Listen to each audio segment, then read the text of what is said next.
Hello everyone, I am Daniel Graves and welcome back to another edition of Tone Deaf. Today I am going to be answering your questions. Well, not your questions specifically, the questions posed to me by my Patreon supporters. Yes, this is an AMA, Ask Me Anything, but the questions have been fielded specifically from those on my Patreon page. 2020 has certainly been an interesting year so far. We're not all the way through it just yet, but I figured now was as good a time as any to record this video. I've got the time, don't I? So, without further ado, let's jump right in. Nebula V asks, what have you been doing to stay busy during the pandemic? I know a lot of musicians are writing new music, but do you have any other hobbies that keep you busy? Well, I'm a person who has singular focus. I don't particularly like having hobbies. I feel like they take away from the time that I should be spending honing my craft, becoming a better singer, becoming a better songwriter, making videos like this. The truth is, I really don't have any hobbies. I mean, I like working out, sometimes I like playing video games, but it's nothing that I would say I dedicate a whole lot of time to. From my perspective, life is short. And you just can't be good at a lot of things. I would much rather spend my time getting really good at the one thing that I care most about than just being kind of good at a bunch of different things that interest me. So yeah, I have interests, but I try not to get distracted by them. Gemma A asks, if you were to be executed tonight, what would you choose for your last meal? Well, that's pretty easy. Tacos. I would choose tacos. Because, especially here in Europe, really good Mexican food is hard to come by. I mean, like, it's bad. It's like really bad here. Somebody send me tacos, please. Bavarian Alex asks, since you like cephalopods so much, have you ever read H.P. Lovecraft? Why no. Who is H.P. Lovecraft? I have no idea. No, but seriously, I have been a fan of H.P. Lovecraft ever since high school. Somebody recommended him to me after seeing that I had some Stephen King books. I'm not a fan of Stephen King. My absolute favorite book by him is The Mountains of Madness, and you have no idea how disappointed I am that they are not making the movie.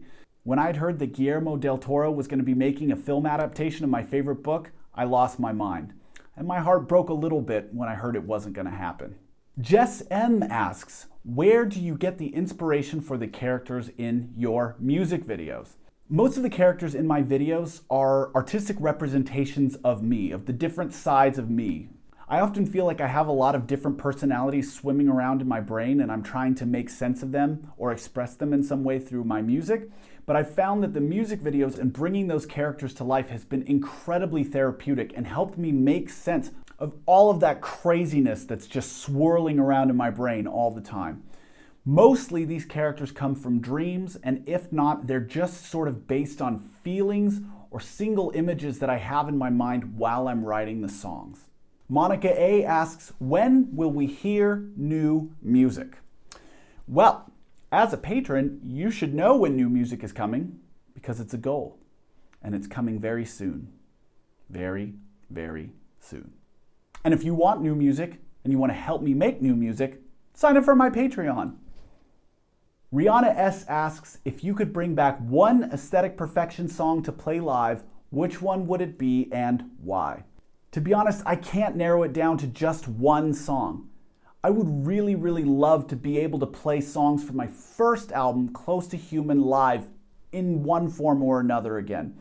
As many of you know, I lost that entire album to a hard drive crash back in 2005, and since then, all of the live versions that I've done have been sort of slapdash and didn't really meet my quality expectations. I would love to take the time to sit down and do a proper redo of the entire Close to Human album, not only so that I could have it back as part of my catalog, but also so that I could play it live again. For the longest time, it was actually a goal on my Patreon. Maybe we should bring that back. My mom asks, hi mom. My mom asks, did you reach 1,000 pre-saves for your lockdown single? Yes, we did absolutely make it, and I have all of you to thank for it. As I've said time and time again, in 2020, one of the most important metrics in the music industry are pre-saves.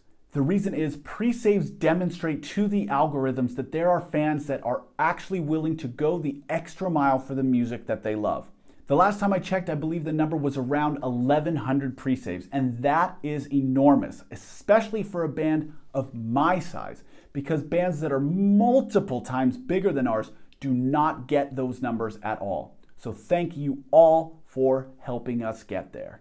Travis S. asks, with all of this COVID shit going around, what do you think is the future of live music? And could it possibly bring back channels like MTV and Canada's Much Music? Well, the truth is, I don't think anybody knows what is going to happen in the next 12 to 18 months. Your guess is as good as mine. Now, personally, I have the sneaking suspicion that the live music industry will not be returning to normal for years. Sorry. Now, whether or not that will resuscitate channels like MTV, I don't think so, because we live in an age of the internet, of everything being on demand, either Netflix or YouTube or Spotify or whatever. I think that's the way that people are used to consuming their entertainment right here and now. However, I do think that this means more people will be streaming, more people sitting at home, more people craving entertainment. I think we're going to see a revolution in the way people create and consume art. What that looks like, I don't know, but I'm damn sure that I'm going to do my best to be a part of it. Because I've always said that the music industry is a rapidly changing universe, and it is up to artists to figure out how their voice fits into that universe. Gemma A asks, if your house was on fire and your family and your fur baby were safe, what is the one thing that you would save from the inferno? Well, I'm not actually a very sentimental person. I do not have a lot of personal belongings. I never have, and I don't think that I ever will. I don't collect stuff. I don't attach a lot of value to objects. I'm much more interested in experiences, in people. I think the only thing in my life that I cannot replace would be my art. And I don't mean all of the equipment that I use to make my art. I mean the hard drives that it's stored on. The only thing that I think I really care about that is a physical object is my hard drives, because they contain all of my work from my entire career.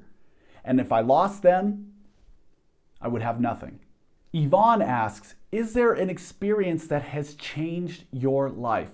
I think that there's a lot of experiences that have changed the course or direction of my life. I think many of them are negative, but I've always felt like it's important to take the negative things that happen to you, the negative experiences, and turn them into something positive. Personally, I grew up in not the best conditions. I had an incredibly emotionally abusive grandmother, and I had a very emotionally abusive stepfather. And those people were really my role models in life, role models of who not to be.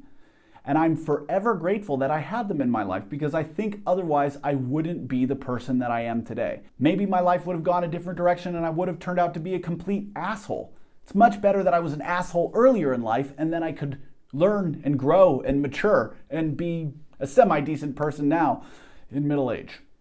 Jen R asks, what is the strangest thing to happen on tour? The fact is, there has been so much crazy shit that has happened on tour that I draw a blank every single time somebody asks.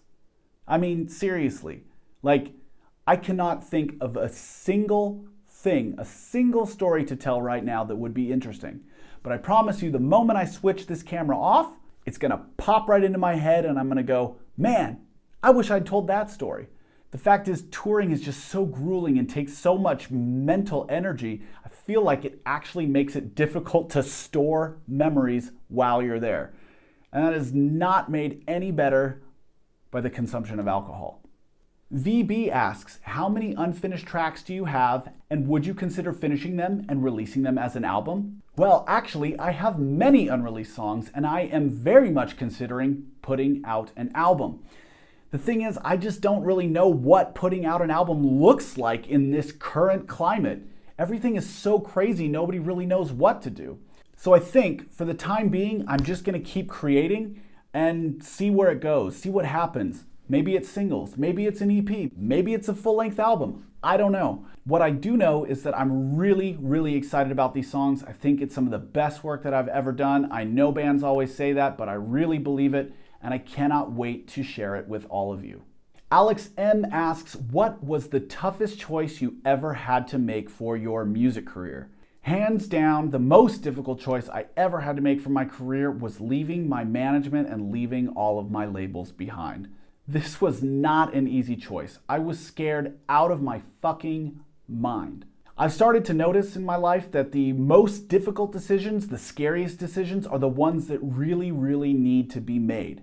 I'm happy to report, though, that I did make the right decision. Those were the right calls. But I didn't know that at the time. And I think that in these situations, you're never going to know for sure. You just got to close your eyes and take a leap of faith. All right, everyone, I think that does it for this edition of Ask Me Anything. Thank you to my patrons for submitting the questions. Thank you to all of you for watching it.